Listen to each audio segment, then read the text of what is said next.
Hey, welcome.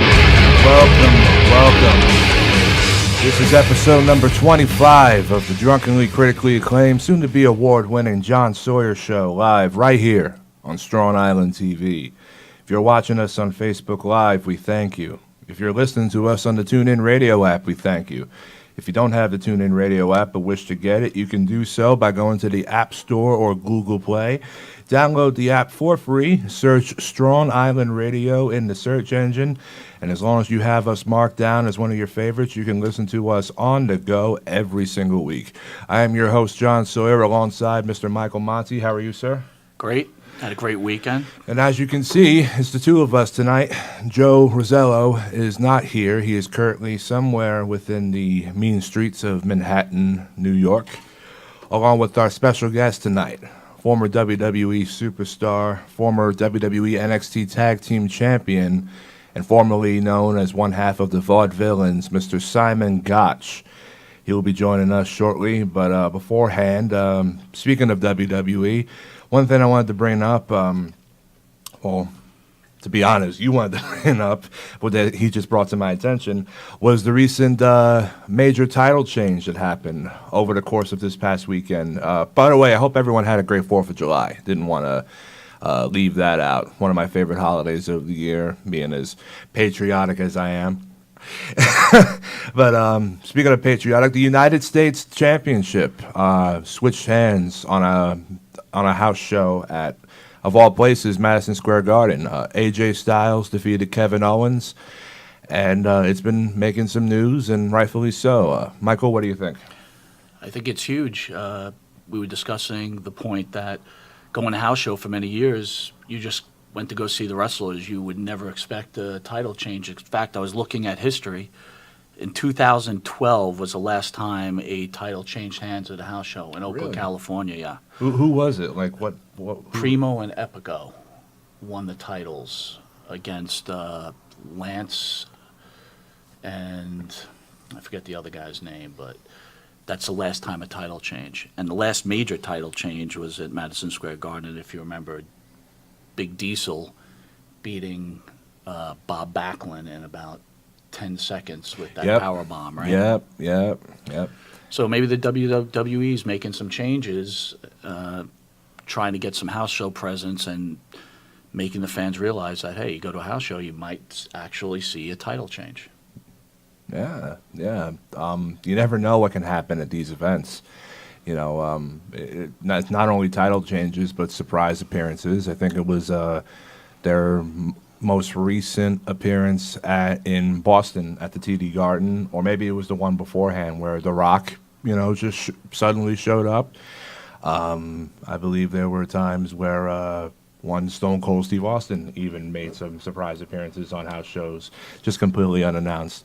So if any event is in your area, ladies and gentlemen, whether it's the independents or the global titan force known as the WWE, get tickets. Even if you're not a wrestling fan, you'll be opening yourself to a experience that you'll definitely remember for quite some time.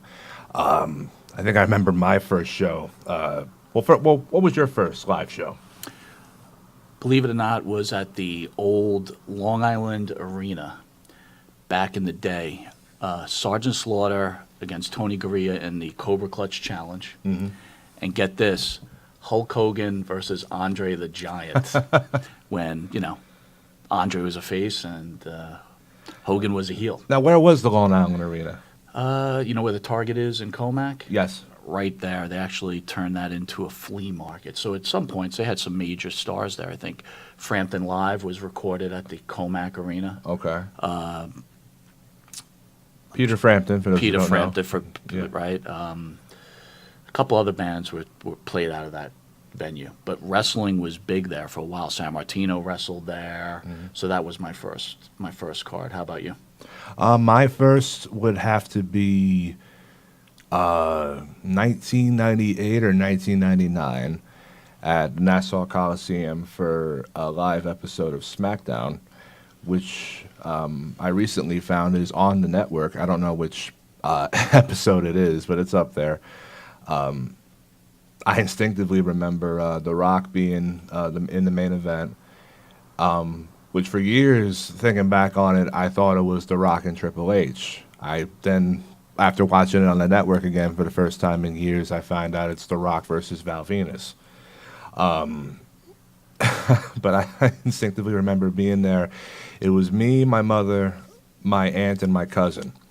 And I had to have been, 99, maybe 5 or 6 years old. And I was a diehard Stone Cold fan at the time. You know, he was my top favorite and still is one of my top favorites of all time in the business. And being that I was young and not exactly of age to where I could fully pay attention to a show, the majority of my time there, I just kept looking around for Stone Cold. Like, where's Stone Cold? Where's Stone Cold? And, you know, even though, and thinking, it's a silly story. I mean, The Rock was there. You know, this was back when The Rock was in his prime, you know, as one of the top guys in the WWE. But back then I didn't care, being the young Steve Austin fan. So that was my memory.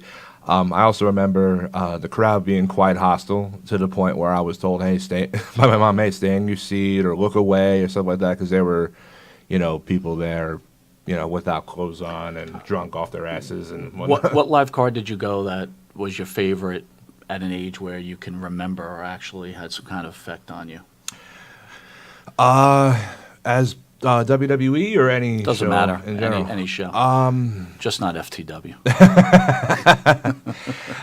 That would probably be a TNA show at the the SmackDown show, of course, you know, even though it didn't have any, even though I wasn't young enough to have any instinct memory of the show itself, there is memories, you know, with my time there, as I just explained. But as far as the later years are concerned, it would have to be a TNA house show at the NYCB Theater in Westbury during the time that Hulk Hogan was a part of the company. They were doing the Big Aces and Eight storyline with Bubba and Devon as the head of the crew, Bubba Ray Dudley and Devon Dudley. And it was the night that I first learned the power of having a big name star on the card. Because if anyone's ever been to the NYCB Theater, you know that there's a lot of seats, but it's also a very intimate venue. Like, not one seat in that building is a bad seat. And the ring was on the stage. You know, no, the stage didn't move. It stayed in one place. And every single seat in that building was full. Like, it was literally a standing room audience type crowd and then some because of one name, Hulk Hogan. And this had to have been about early 2013, and I remember just sitting there, like during Hogan's entrance, looking around, going, "All these people there for him! Wow!" You know, that was when I first learned about the power of having a big name star on the card as a draw. And I believe we have a caller right now. This may be our special guest. Here we go. John Sawyer Show. Hello? Who's this? Hello? Hello. Hi, this is the John Sawyer Show. Who's this? Hello? Hello. Hello, can you hear me, sir? I can't hear you. This is the John Sawyer Show. Who's... Something wrong with the phones, or... What time is it? 7:09. Our guest should be calling at 7:10. But maybe it was a prank. You know, something along those lines. Who knows? I mean, it's not the first time an idiot has called in. I could tell you I've gone when 16, 17, I saw Snuka against Morocco in a steel cage. Okay. I saw Backlund against Morocco in that 1 hour Broadway match they had. Growing up, I spent my whole life hoping Bob Backlund was going to... there we go again. There we go again. Let's reposition. Okay. Hi, John Sawyer Show. Who's this? Hello? Michael, say something. Hello, Hey, John I Sawyer can't Show. hear you. It's Joe. Hey, Joe. What's going on, buddy? Joe, can you hear us? I That's the Yeah. guy, yeah. I can't hear you guys for some reason. If you hear me, We can hear you. We can hear you, Joe. Well, is there bad service where you are right now? Oh, no.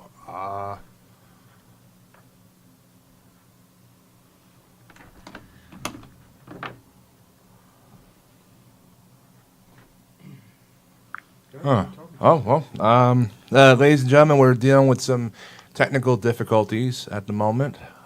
We did not expect this to happen, but hey, live programming, anything can go down. So yeah, you said you saw Snuka and Morocco. I saw Stuka Morocco in a steel cage. I saw Backlund against Morocco, 1 hour Broadway. One of my favorite matches was the 20-man battle royal for the winner getting a shot at the heavyweight title. Okay. Where, remember Fuji and Saito? Yes. Yes. Fuji and Saito won that match. I think they took home $25,000 and received a title shot that night. Mm-hmm. So I would say one of my favorite house shows I went to was Raw at the Coliseum. I had just gotten married and coming off the honeymoon. Mm-hmm. We had brought our... Oh, there we go. Now it's an unknown number. Please let this not be a prank. Hi, John Sawyer Show. Who's this? Joe, is that you? Joe? Huh? Hi, John Sawyer Show. Who's this? Huh? Hello? He's not hearing you for some reason. He should be. Hello? Do you have his number? Not at the moment, no. I just I have messaged. Joe's number. We're gonna have to restart, or I'm gonna call. I'm gonna check. Says we sound like we're in water. Can we Yeah. call him from here? Yeah, let's just restart because it's working. I don't know what's going on. Restart. Ladies and gentlemen, we are still dealing with some technical difficulties. We apologize for this holdup. As I stated earlier, How do you know? I messaged him. So Tell him to give us 1 minute. Yep. We're gonna restart. sometimes on live programming, as I mentioned earlier. should I tell him to things can call go in, or wrong. I told him we're calling You him? wait 1 minute. Okay. We'll tell him. Message him when we're ready. Just want to restart.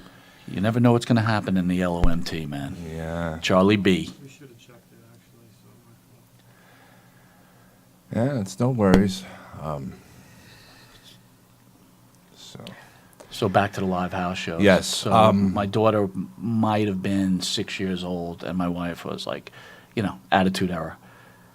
We shouldn't be bringing her to the show. I'm like, what could happen? So we went to get a snack and left her with a friend, and we walk up on her. She's got a cane mask on, at 6 years old, screaming, "Asshole!" That's Vince McMahon.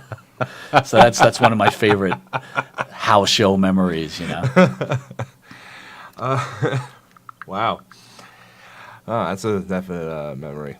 But yeah, back to the TNA show. We were just talking about AJ Styles earlier. He was on the card that night. It was him and Austin Aries, another recent name that's been making the headlines because he got released from WWE. Yeah, I don't know if he asked. Do you know the reasons behind it? I have no idea. But it was AJ versus... Hello? Hello? Oh, no. No, he hung up. He probably called now when you told him. I'm telling him to call now. Go ahead.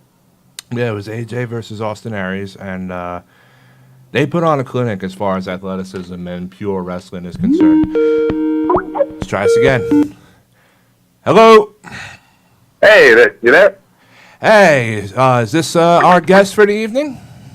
Yes, it is. Everything coming through all right, clear on that end? All right. Ladies and gentlemen, on the line right now, Mr. Simon Gotch. Simon, how are you, sir? I'm splendid. And yourself? I'm doing pretty good. Simon, you are in Manhattan right now. Where exactly in Manhattan are you calling from? I believe it is Legends Bar and Grill here in Manhattan. Okay, and you are there for... Got the pay-per-view viewing party for WWE Great Balls of Fire. Absolutely, and that starts tonight at 8 o'clock, correct? I believe so. I think pre-show's at 7:30. I might be mistaken on that, but usually it's 7:30, and then the full event starts at 8. All right. Depending on your time zone. Yeah, depending on the time zone, but in this case, it is the Eastern Standard Time Zone. And Which is weird, because I think they're in Texas.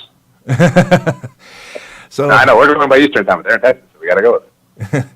So for those of you in the Manhattan area, if you're looking for something to do tonight, go to Legends Bar and Grill on where exactly is it again, sir? I believe, is it 32nd Street? Okay. Yeah, 33rd. 33rd Street, I'm sorry. I was one street off. You'd be walking up and down that street all night. You'd probably get mugged. Maybe not. I don't know. Is it a good neighborhood? I can't tell. I can't tell the difference. Well, I walk into the middle of 5 guys with machine guns, and I just go, hey guys, what's up? All right. So on 33rd Street in Manhattan, New York, there will be a viewing party tonight for the WWE Great Balls of Fire pay-per-view, hosted by our special guest this evening, former WWE superstar and former WWE NXT Tag Team Champion, one half of the Vaudevillains, Mr. Simon Gotch. Simon, thank you as always for calling in. I know we spoke earlier. Hope you're not feeling uncomfortable with tonight's appearance. I believe this is your first actual audio interview since being released from the company? No, it is not. It is not. Okay. This is just my first one since my 90-day no-compete expired. Okay, and that was sometime when did that expire? Oh, yeah. That expired yesterday? That expired yesterday, yes. I have done several interviews since then. I was on Vince Russo's podcast, Chael Sonnen's, Medusa's, Lunder Blaze. I was on hers. Mm-hmm. Another one called Journey of a Frontman, where we talked a lot about music. Right. I've done a few. I apologize if I've ruined your day by telling you that, but yes, unfortunately, this is like my 9th or 10th interview. No, you didn't ruin our day at all. You know, we thought we were the first, but that's okay. You know, mistakes happen, and sometimes wrong information gets out there, which is why it's perfect that we're asking you directly. Going back to your time at the WWE, you just got released recently. With all due respect, sir, what exactly happened? Not a whole lot to talk about. I mean, basically, I got a phone call the Wednesday, I believe, after WrestleMania. I was informed that the company was exercising their option to basically terminate my contract. Vince McMahon had felt that my character had run its course, and he didn't see anything else for me in the company, and felt this would be the best course of action. Okay. And once again, I mean, it's a publicly traded company, so they don't always have the option to maintain employment with people, to wait to see if something's going to work or not. Right. Because, you know, it's one of those things, sometimes you got to shift money around to show a profit or something like that. It's the sort of thing you don't really think about from the employee standpoint, because in my mind, it's like I lost my job or I'm no longer employed, but in their mind, it's like we just freed up X amount of dollars because this is no longer a contract we have to pay. So, Right. Yeah. So you left on good terms? Yeah, I wasn't particularly happy with sort of my station in the company as it was. Mm-hmm. So I was glad to be gone, because it gives me the opportunity to sort of go out and prove that I have a lot more to offer them than they may have seen.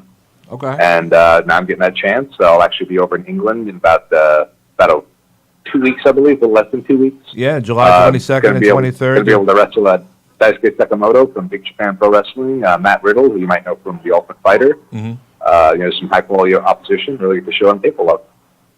Yeah, July 22nd, 23rd, you can catch Simon at XWA Wrestling in the United Kingdom, along with former NXT superstar Bull James. For ticket information, Bull. Yeah, I love Bull.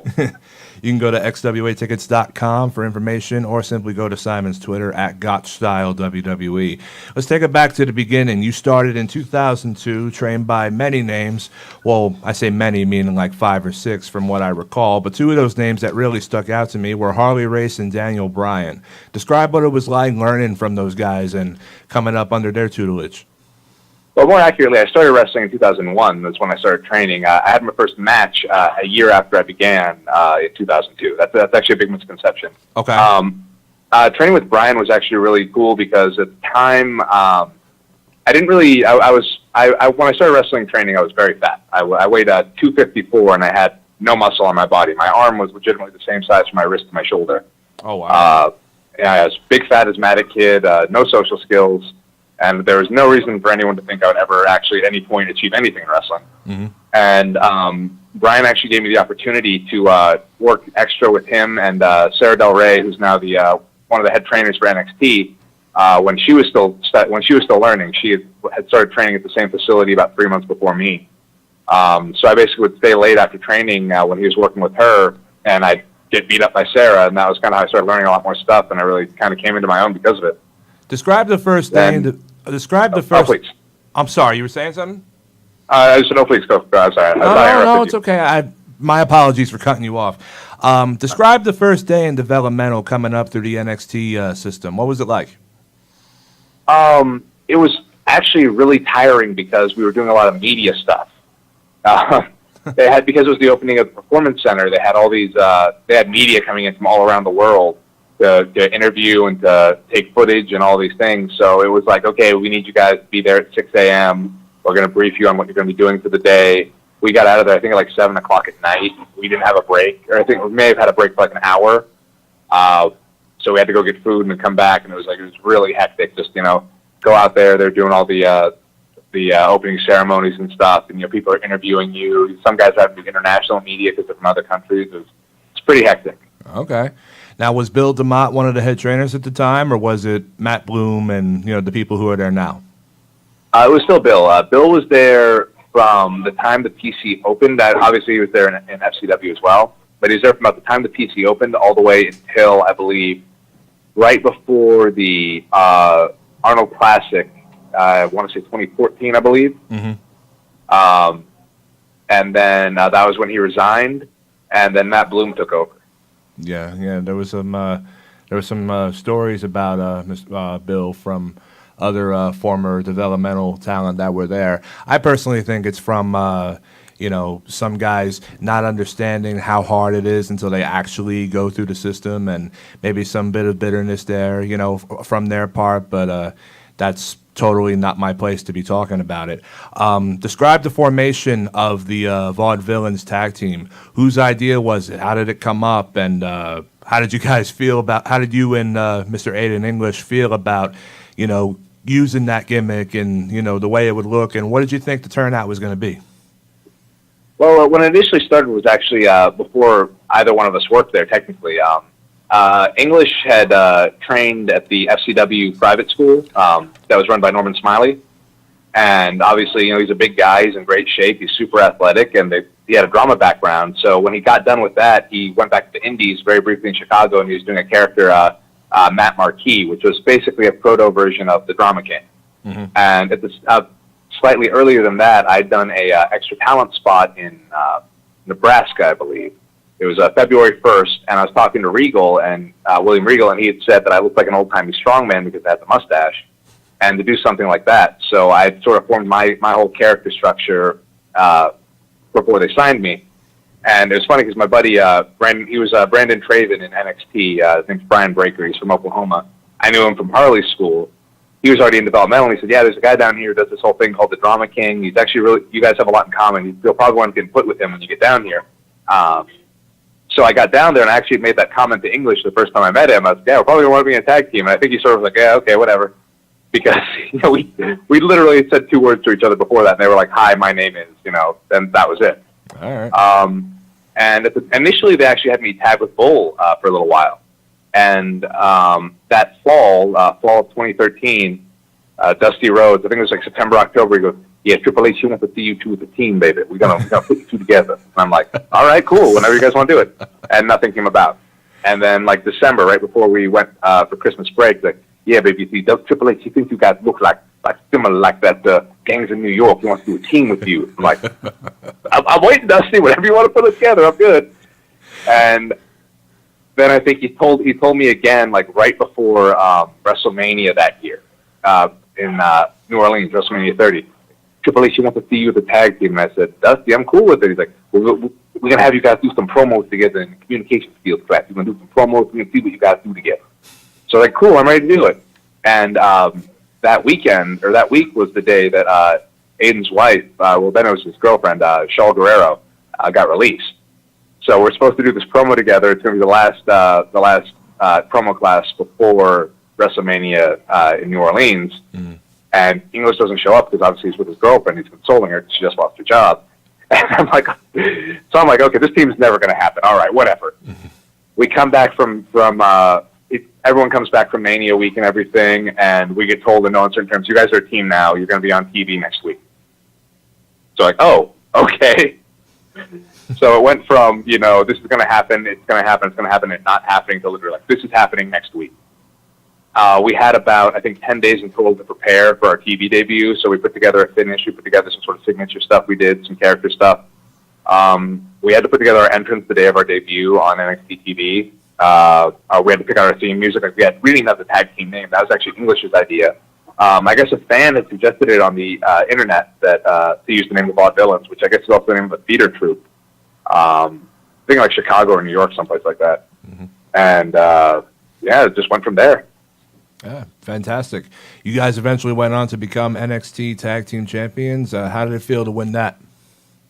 That was a lot of fun. A lot of people don't know this. Initially, that match wasn't supposed to happen. The original plan was it was going to be us and Becky Lynch against Alexa Bliss and Blake and Murphy in a 6-person tag match. But what wound up happening was because Becky, Sasha, and Charlotte got called up to the main roster, they had to change the match. And that was why Leva Bates, Blue Pants, got brought in instead.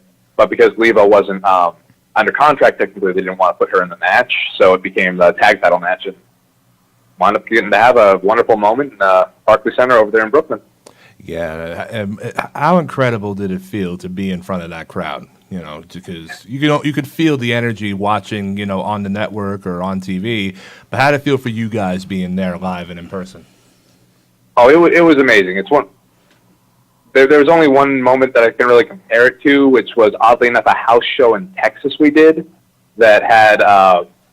There's probably a solid 5 minutes of them chanting for us, where we're just standing there doing nothing, and the audience was just chanting for us the whole time. We're like, "Oh, this is awesome!" Like, do we need to even wrestle at this point? And we went. It was us and the Revival in Texas. It was actually they never showed the full match, so I was very sad about it because it was a great match that we had with them for the Dusty Rhodes Classic that year, and yeah, they never aired the full match, but the actual full match was really amazing. It's kind of a shame, but yeah, it happens. You mentioned Dusty Rhodes earlier on in the interview. Obviously, that's your Dusty story right there with the formation of the tag team. Do you have any other Dusty Rhodes stories from like working in promo classes with him or anything from the center that's worth repeating? My favorite Dusty Rhodes story is almost technically not Dusty. It's more of a Chad Gable story, but it involved Dusty. The thing is, Dusty had a habit when he said anything inappropriate, like anything sexual, anything whatever, he would always do this thing where he'd turn to one side, he'd tuck his chin to his shoulder, and then he'd like look up at you. And every once in a while, he'd like stick his tongue out when he did it. We called it the Dusty face. When I started noticing he did this, I called it the Dusty face. And it became a running gag where me and Gable would try and Dusty face each other, like during matches, when we were driving, like whenever we saw each other, if you could hit each other with the Dusty face, you won. So it's just this running thing. I did it in a promo one time, and I see Gable start covering his face because he's trying not to laugh. Give an example of something Dusty would say. This is a TVMA program, so. He would tell you, baby, don't ever waste time on the red light's on. The red light's on, don't waste time. So that was very big Dustyism. Hey, Simon, this is Mike. Thanks for joining the show. Quick question. Thank you, Mike. Quick question for you. You guys were certainly over in NXT. Why don't you think it translated well into the main roster? What do you think is the reason?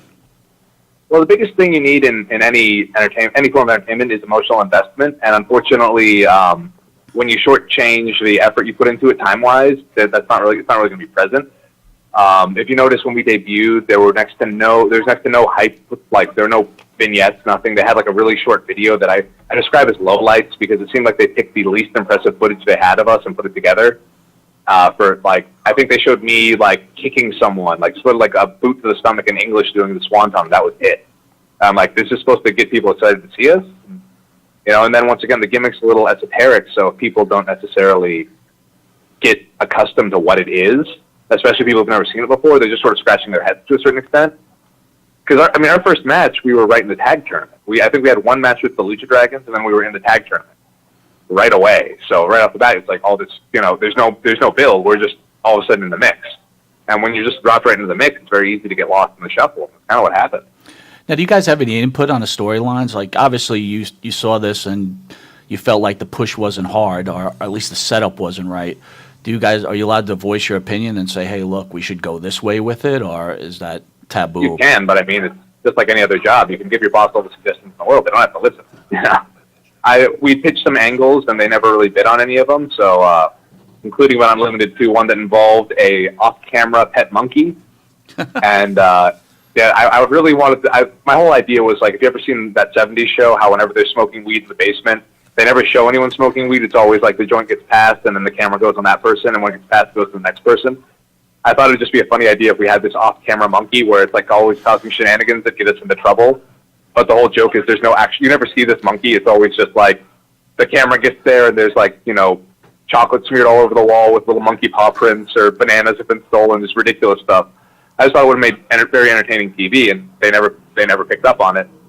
We had another one where it was supposed to be we were going to get a rule book and we are going to start cheating, but the whole thing was like, oh no, see, it's technically legal in this rule book. We have a crooked member of the the State Athletic Commission who's always like okaying whatever we say, that sort of thing. But like I said, these are just ideas we wanted to do for TV, and they never wanted to do any of them. So you move on.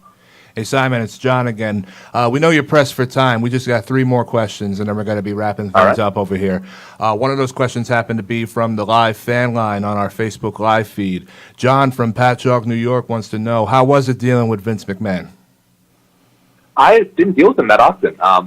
That was the weird thing, is that a lot of people think that it's like, depending on your station in the company, you're going to deal with him more or less.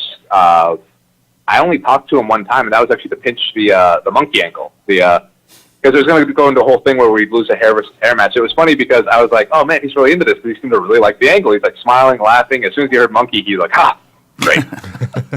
And he told me, he's like, I got my head shaved, and it was probably I had the worst looking skull in the world. I said, well, I'll at least be a close second, don't worry. Because the whole angle was going to end with us losing a hair versus hair match with Breezango. That was the idea. So that was like that was the only time I ever really talked to him in depth. It was usually just like a hi, hello, hey, how are you doing? Right. If you're familiar with the first the Raw we were at, the first Raw, right after WrestleMania last year, WrestleMania in Texas, I wore a very particular suit. It's my Lupin the Third suit. If you're familiar with the Japanese animated series, Lupin the Third, it's like a red jacket with a yellow tie and a blue shirt. Yeah. Vince saw it, and like without stopping for anything, he just walked me, nice suit, and just kept on walking. Very loud suit, that's his thing. He likes loud suits. Yeah, well, he's definitely a character, and rightfully so, considering the line of work that he's in. Out of all the tag teams you and Aiden happen to work with in the WWE, and even the single matches, if you had any, who are your favorite guys to work with? My favorite, particularly, we only got to work with twice, which was the very short-lived tag team of Cesaro and Neville. We worked with them a couple house shows in like Tennessee, and the matches were just so much fun. I mean, they're 2 phenomenal talents. Like Claudio, if it was up to me, Claudio would have every title in all of wrestling forever. He is amazing. Yeah. Cesaro is like the best wrestler you're going to find on earth. And strong like an ox, Neville too. is also amazing. Yeah. Yeah. Yeah, as far as the regular tag teams go, the Usos were always fun to work with. Always had great chemistry with American Alpha. I mean, Revival. I mean, they're Lake and Murphy. I mean, there's so many good tag teams. It's kind of hard to choose. Yeah, Cesaro definitely strong like an ox. You guys had some good showdowns with Enzo Amore and Big Cass, before their eventual split. Any person who watches current WWE programming knows what I mean. But, yeah, you guys definitely put on a hell of a clinic with those guys and plenty of other teams. Before we wrap things up here, we have one final question. What is next for Simon Gotch? Well, right now, I'm trying to get as much work as I can, talking to some people. Obviously, I've got a lot of choices to make ahead of me. There's more wrestling right now, I think, in the world than there's ever been. You have options working full-time in Europe. You have options to work in Japan. I mean, New Japan Pro Wrestling is actually, as you may have seen, making a foray into the U.S. market for the first time in well over a decade. The last time they did it was the Inoki Dojo back in 2003, I believe. 2002, I'm sorry. 2002 is when they started the Inoki Dojo originally in Los Angeles. And, this is the first time they've ever done anything like that over 15 years, so it's going to be interesting to see what they're capable of. Ring of Honor, obviously, getting a lot of traction. Global Force down in Orlando, which is admittedly like 10 minutes from my house, so that's always a convenience factor to consider. I mean, there's so much work available that it's really a question of where do I want to go, And I'm looking forward to getting to make that choice. Well, wherever you go, for sure that there's definitely an army of fans that are going to be checking it out. I'll definitely be checking it out. We truly appreciate you coming on and taking the time to talk with us. You can catch Simon Gotch on July 22nd and 23rd at XWA Wrestling in the United Kingdom, along with former WWE NXT star Bull James. For ticket information, go to xwatickets.com or simply go to Simon Gotch's Twitter at GotchStyleWWE for more information. Simon, thank you very much. Thank you, guys. All right, have a good one. And of course, Simon will be on 33rd Street at Legends Bar in New York City later tonight for the Great Balls of Fire pay-per-view, which is going live on the WWE Network at 8 o'clock p.m. Eastern Standard Time. Don't know for a specific time, but for Pacific time, like in the West Coast, but who cares? We're on the East right now. Speaking of the Great Balls of Fire pay-per-view, let's go over our predictions. All right, so what do you got, John? We're going to bypass that Cruiserweight Championship match. I want to start off with Enzo against Big Cass. What are you thinking? I think there's going to be some involvement with Big Show, and Enzo's going to get the win. What about you?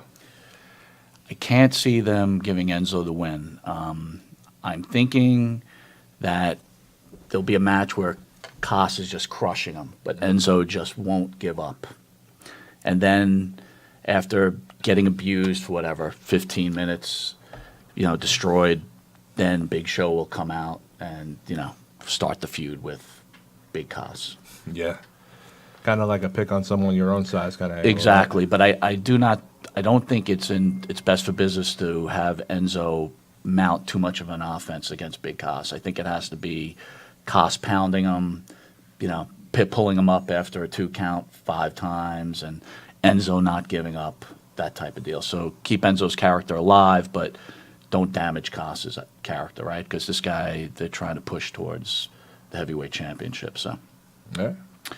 Tag team championship, Sheamus and Cesaro against the Hardy Boys. Iron Man match, 30 minutes. Oh, Sheamus and Cesaro, by a long shot, definitely. Those guys are freaks of nature when it comes to athletic prowess and definitely putting on a clinic as far as long matches are concerned.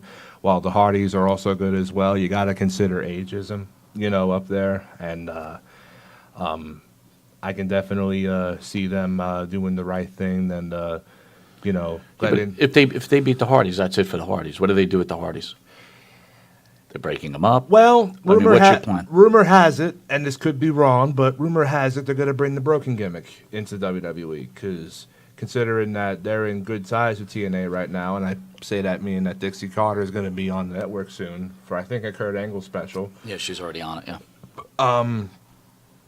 I can definitely see them.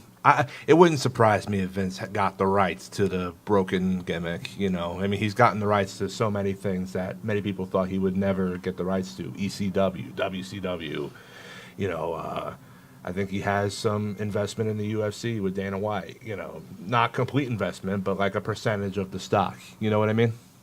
No, I get it. I just, the concern is what goes on with the Hardys. So they go broken, and then what? Back at it against Sheamus and Cesaro again? Maybe back at it, or they might bring up Sanity, the NXT team Sanity, and have them become part of like the broken thing, and make it like an army, like a stable of some sorts. So then who's next in line for Sheamus and Cesaro then?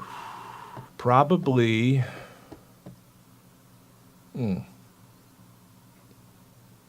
Maybe Sheamus and Cesaro will make the trip over to SmackDown. Like if something were to happen. Well, I agree with you. I think Cesaro and Sheamus get over. Yeah. Not sure if it's the best thing to do, but because you also got to think there's teams like Zack Ryder and Mojo Rawley, the Hype Bros, who are definitely over to some degree. I can definitely see them getting into it with Sheamus and Cesaro and having like a best of series. How do you think the match is going to be? Definitely back and forth, not one-sided. Kind of more of like, the Hardys using veteran tactics to, one-up them a bit, and then maybe Sheamus or Cesaro, or maybe both of them as a unit will pull off some sort of surprise or pull off some sort of effort and definitely get the win, because I don't see any heel baby angles going on there. I think it's, just a simple one of those sportsmanship type matches where 2 guys or 4 guys go out there and just see which one's the best. No possible Hardy breakup? Not at this moment, no. Okay. No. Let's move on. Rollins against Wyatt. What do you think about that one? Rollins is the golden boy, right? So you can't, and Wyatt seems to lose every big match. I'm not even sure why they're having this match. I'm going with Rollins all the way. But I don't know. What do you think? That's a tough one. I'm not going to answer that because I like both guys, and I don't think I have a good explanation for why either one would win. So I'm gonna skip on that one. Expectations of the match? You think it'll be a good match? I think it'll be great, but as far as the outcome is concerned, I'm not entirely sure. Hey, it's Wiz Khalifa. We have a caller coming in from an unknown number. This is probably a prank. John Sawyer Show. Who's this? Hey, how you doing? Hello? How you doing? Hi, who's this? Hey, I wanted to talk about the pay-per-view. Also, you're talking about the Hardy place, Yes. and I don't think that they got the rights to the broken gimmick yet. I think they still on the internet that they don't have it yet. That they gotta wait to get that. And Dixie Carter, she isn't in TNA no more. She sold the TNA part that she had. So I think they're not going to be broken anytime soon. Is what I heard anyway. I was reading the internet. Well, it's all simply rumors at this point. I mean, we don't know anything until it actually happens. Which is definitely how it should be. Who do you think's going to win with that Big Cass match, though? You said Big Cass. I don't know who that is, but Big Cass, I think he's going to win because he's going to be the next big bad guy in professional wrestling. I think he's going to be like Diesel was in like 1994 when he was when he was with Shawn Michaels because he's big like that and he's got a good look. No, he does. He could definitely improve on, promo work and having a personality, which is another feature you need in professional wrestling. But as far as the physical attributes go and work in a match, he's pretty solid there. If you were listening in the program earlier, you heard what we had to say about that match. I personally think that Enzo's gonna win with help from the Big Show, and then there's gonna be a giant angle between Big Show and Cass, almost like a pick on your own size, kind of thing. Yeah. The big bully's beating up the nerd, and here comes another guy the same size as the bully. Like, you want to pick on someone? Come pick on me, and they do a run like that. And in the long run, I think it will help Cass working with someone like Show, because Show's just all around entertaining as possible. I mean, you remember, one minute he can be the big dangerous giant, another minute you'll see him at a Pee Wee Herman's. I don't know, personally. Yeah, remember that time they put him in a baby diaper and they called him a baby? Yeah. That one? The Baby New Year. Baby New Year. Right. You gonna say something? Yeah, that was funny. No, same personally. What do you think about the main event? Brock Lesnar, you think he's going to win tonight? You think Samoa Joe is going to win? I'll tell you. What did you say? Who do you think's going to win tonight? Me, I think Samoa Joe is going to win because I think it's going to be a big surprise. I think they're trying to surprise him, and I think it's going to be a big surprise. So this is all leading up to SummerSlam. So you're saying Samoa Joe is going to win the match. So who are they putting Samoa Joe at as a main event in SummerSlam? I'll bet you $10. I'm going to call back next week. I'll bet you $10. He's going to win. Who's he going to fight at SummerSlam? He's going to fight the Roman Reigns. He's going to fight Roman Reigns? Yep. Mm-hmm. All right. Yep. So title. So I'll tell you what. Make sure that you get that crisp $10 bill, put it in an envelope, and I want you to mail it to the John Sawyer Show. Because there's no way that Samoa Joe is beating Brock Lesnar. It's not going to happen. Yeah, I personally see Lesnar winning too. Yeah. But please, I only take fresh $10 bills, not one of those crumpled ones in your back pocket. So go to the bank, punch in your code. I want a fresh $10 bill. You got $10 in your bank account? Oh, I'm gonna have 20 next week when you give me your 10. Ooh, that's nice. Yeah. Buddy, what's your name? Johnny. And where are you calling from? New York. All right, Suffolk County, Long Island. All right, John from Suffolk County, Long Island. Thank you for calling. All right. Now, where were we? John, again, make sure that you pack up that $10 bill. I want it in an envelope. I'm here next week. I expect it sitting on the table. Intercontinental Championship match, The Miz against Dean Ambrose. Ambrose.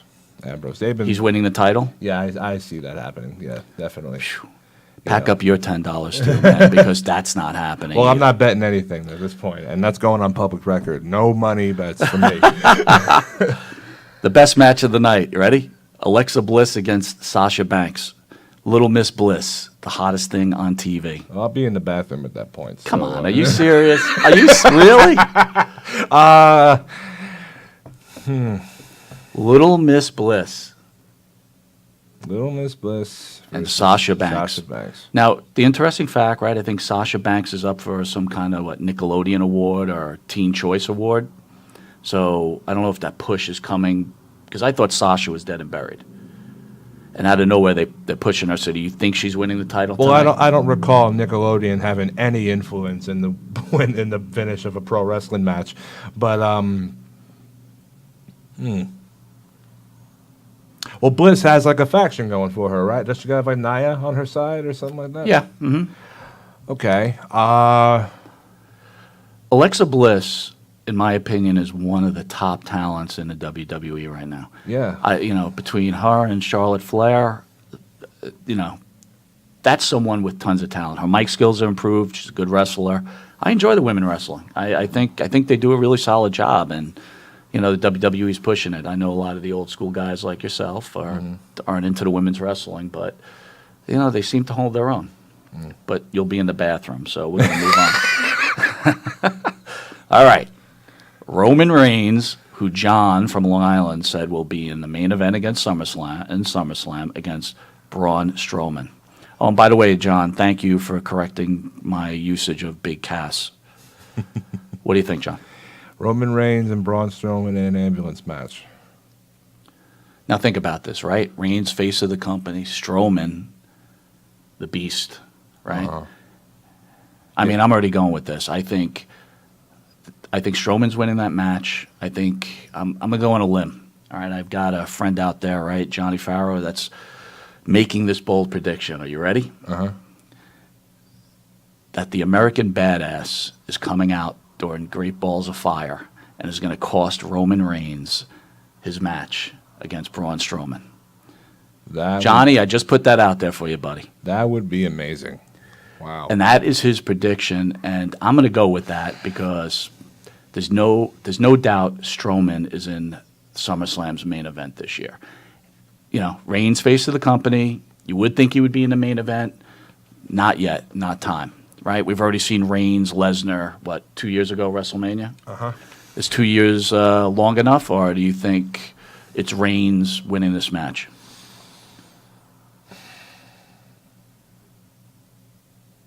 That idea of Undertaker costing... Not Undertaker, American Badass. Undertaker's retired.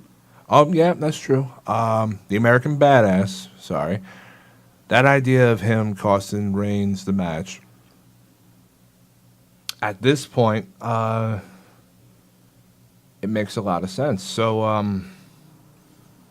regardless, I'm biased. I'm gonna go with Strowman on this one, but I didn't really think about Taker having something to do with this. You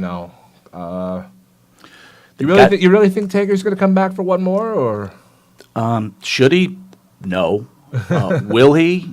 Yes. But there's got to be a way that Reigns loses this match that doesn't affect his character, right? Right. And Strowman's going to the main event. Strowman is going to the main event against SummerSlam, and he's going to the main event at SummerSlam against Brock Lesnar. That would be something. Samoa Joe? All right, so Samoa Joe, Brock Lesnar. Lesnar. Definitely. What kind of match? 5-second squash match, 10 minutes of decent action, or are we having 55 suplexes and a pin? I personally see... Because Lesnar hasn't really worked in 2.5 years, right? Lesnar hasn't worked, but if you look at the guy's credentials... if you look, yeah. He's a real badass. Yeah. And he can really wrestle. But the work he's put in the last 2 years has been suplexes and, It would not make sense for Lesnar to lose a match at this point unless it is done right. I'll give you a fantastic example. Lesnar and Cena at Extreme Rules. Cena won that match, but he brutalized Lesnar throughout the whole thing. Lesnar was bleeding. He was slamming him on steel steps. He was beating him with weapons and all that. So it's almost like, if you're going to beat the Ultimate Destroyer, you have to get to that Destroyer's level, Like, he brought a gun to a gunfight. He didn't bring a knife to a gunfight. So unless this is like this is the first time Samoa Joe and Lesnar are facing off. So Do you see any way that Samoa Joe that Samoa Joe wins this match? No, but I do see throughout the course of this match Samoa Joe getting some stuff in. No, I think they're going to let Samoa Joe get a lot of hits in, right? Yeah. I think they'll do their best to keep that character viable. Right. But in the end, Lesnar wins that match. Oh yeah. You can't go into SummerSlam with Samoa Joe in the main event. I mean, let's be realistic here. The reason they brought Goldberg back is because people weren't watching. You needed Lesnar Goldberg, not Lesnar Reigns, not Samoa Joe Reigns, not Samoa Joe Wyatt. It's Lesnar against someone, and that someone has got to be Strowman. Period. And I mean, would you go see SummerSlam, Strowman against Lesnar? Oh, absolutely. Would you be jacked for that match? Clash of the Titans, Absolutely, right? Yeah. How about Samoa Joe against Roman Reigns? Yeah, exactly. It's like, not really. So John from Long Island, I want that $10. Don't forget. This is really easy pickings. Well, we have little later tonight to find out. It actually is a very good card. It's a very good card. Surprisingly enough. Why do you think they came up with this name? Do you think Honky Tonk Man's coming out tonight? Maybe they're running out of ideas for pay-per-view names. Okay. They're gonna name the next one something Elvis related. Of all the matches, what will be the biggest surprise of the night? Probably something with Lesnar and Samoa Joe. What do you think, a run-in? A run-in, or there's going to be like... Does Heyman turn on Lesnar tonight? That could happen. That could happen. He's done it before. Yeah. So this is what you're getting out there, folks, right? There's a possibility that the American Badass returns and causes Roman Reigns his match against Braun Strowman, which would be huge, and then a possible Heyman turn on Lesnar, but wouldn't make sense if we're saying Lesnar's going to the main event, right? Yeah, definitely. Well, it should be exciting, to say the least, right? Check out Great Balls of Fire on the WWE Network tonight at 8 o'clock, which is minutes away. Thanks again to former WWE superstar, former WWE NXT Tag Team Champion, and formerly one half of the Vaudevillains, Simon Gotch. Thank you for calling in. Joe, we'll see you back here next week, buddy. Michael, as always, it's a pleasure to work with you. Thank you. I appreciate it. And, of course, to you watching at home, thank you for tuning in. I'm John Sawyer. He's Michael Monty. LOMT, people, LOMT. And you're not. Have a good week.